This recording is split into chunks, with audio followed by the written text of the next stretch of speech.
Pinaghahandaan na ng mga kababayan ni Manny Pacquiao sa Gensan ang panonood ng laban niya sa Linggo.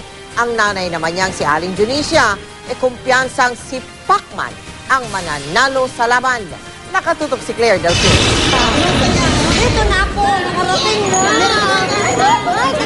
Di tulad noong April 2009 na nagpunta pa sa Amerika si Mami Junicia. Panunuorin na lang daw ni Mami D ang pakikipagbakbakan ng anak na si Manny Pacquiao laban kay Timothy Bradley sa mansyon ng anak sa Gensan. Magdarasal daw muna siya bago manood ng bakbakan gaya ng nakagawian kasama ng iba pang kaanak at kaibigan. Andito ako, suporta sa likod mo.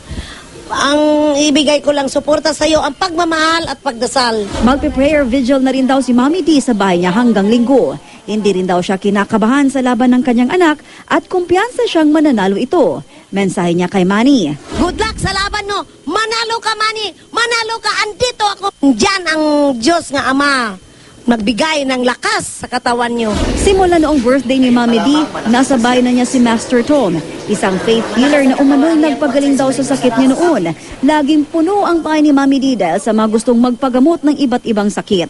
Wala raw bayad sa mga nais magpagamot, pero kailangang may dala raw na alay gaya ng manok para sa gagawing ritual. Todo handa na rin ang mga kababayan ni Manny sa Gensan. Binuo ang Task Force Champ para tumutok sa mga preparasyon gaya ng libreng pay-per-view sa General Santos City Gymnasium. May pulis siya rin daw na magbabantay sa palibot ng gym para sa seguridad ng mga manonood. Handa po, pati po ang fire department, ang ating medical team. Maglalagay din po sila ng isang team para sa mga problema po natin.